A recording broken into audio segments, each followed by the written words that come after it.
Michael জ্যাকসনও নন, আবার রানী এলিজাবেথও নন। তারপরেও জীবনের শেষ বেলায় লাখো মানুষের ভালোবাসায় সিক্ত হলেন জুবিন গার্গ। ভারতের সঙ্গীতাঙ্গনের এই উজ্জ্বল নক্ষত্রের শেষ যাত্রায় জনতার ঢল এবার বিশ্ব রেকর্ড গড়ল।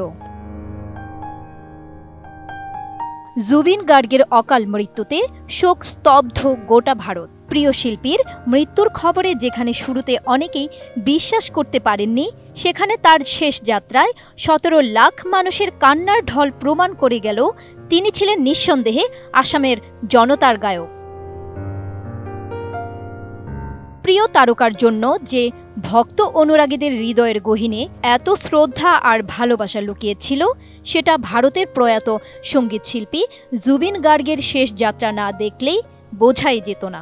জুবিনের মৃত্যুর খবর প্রচারিত হওয়ার পর থেকে অনুরাগীরা প্রথমে বিশ্বাসই করতে চাননি। প্রিয় শিল্পী, প্রিয় মানুষ জুবিনের মরদেহ মাতৃভূমি আসামে পৌঁছার পর যাবতীয় অবিশ্বাস, ক্ষোভ, রাগ, ভালোবাসা সব পরিণত হয়েছে চোখের পানিতে। জুবিন গার্গ ছিলেন আসামের সত্যিকারের জনতার তারকা। সেটা তার মৃত্যুর পর আরও একবার প্রমাণিত হল। সম্প্রতি সিঙ্গাপুর সফরে গিয়ে দুর্ঘটনায় মৃত্যুবরণ করেন বলিউডের জনপ্রিয় এই গায়ক। ২৩ সেপ্টেম্বর এই তারকার শেষকৃত্য সম্পন্ন হয়েছে। ভারতীয় সংবাদ মাধ্যম হিন্দুস্তান টাইমসের এক প্রতিবেদনে বলা হয়েছে, এর আগে ২০ সেপ্টেম্বর এই শিল্পীর মরদেহ আসামে পৌঁছাতেই রাস্তায় জনতার ঢল নামে। শেষকৃত্যের দিনেও একই চিত্র। লাখো ভক্তের উপস্থিতিতে সম্পন্ন করা হয় তার শেষকৃত্য।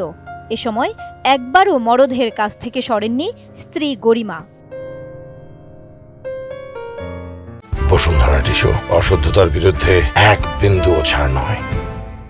জুবিনের কোনো সন্তানাদি নেই, তাই অনেকের প্রশ্ন ছিল মুখাগ্নি কে করবেন। এবার সামাজিক মাধ্যমে ছড়িয়ে পড়া ভিডিও দিল তার উত্তর। সেখানে দেখা যায় চন্দন কাঠে সাজানো হয়েছিল অন্তিম শয্যা। নিথর গায়কের মুখে আগুন দেন ছোট বোন পামি বরঠাকুর। প্রতিবেদনে আরও বলা হয়, বিশ্বের মোট ৪ জন ব্যক্তির শেষ যাত্রায় এমন জনসমুদ্র দেখা গেছে। জুবিন তাদের মধ্যে অন্যতম। মৃত্যুর পর বিশ্ব রেকর্ড গড়লেন। তালিকায় সবার উপরে রয়েছেন মাইকেল জ্যাকসন, দ্বিতীয় নম্বরে রয়েছেন পোপ ফ্রান্সিস, ৩ নম্বরে ব্রিটেনের রানী এলিজাবেথ এবং চতুর্থ নম্বরে ভারতের জুবিন গার্গ। বিশ্বের সর্ববৃহৎ চতুর্থ জমায়েত হিসেবে নাম লেখালেন লিমকা বুকস অফ রেকর্ডে। তারা বলছেন, প্রিয় গায়ককে শেষ বিদায় জানাতে রাস্তায় নেমেছিল প্রায় ১৭ লাখ মানুষ। গত ২০ এবং ২১ সেপ্টেম্বর সিঙ্গাপুরের নর্থ ইস্ট ফেস্টিভ্যালে পারফর্ম করার কথা ছিল জুবিনের, কিন্তু তার আগে ১৯ তারিখ তিনি সুরের যাত্রা ছেড়ে চিরতরে বিদায় নিলেন। জানা গেছে, জুবিনের মৃগীরোগের সমস্যা ছিল। পানির তলদেশে স্কুবা ড্রাইভিং করতে নেমে তা উস্কে ওঠায় প্রাণ হারান তিনি। তবে আসল কারণ জানতে তদন্ত চালিয়ে যাওয়ার আশ্বাস দিয়েছেন আসামের মুখ্যমন্ত্রী। জান্নাতুন Nahar Jerry, desk report, ATN news.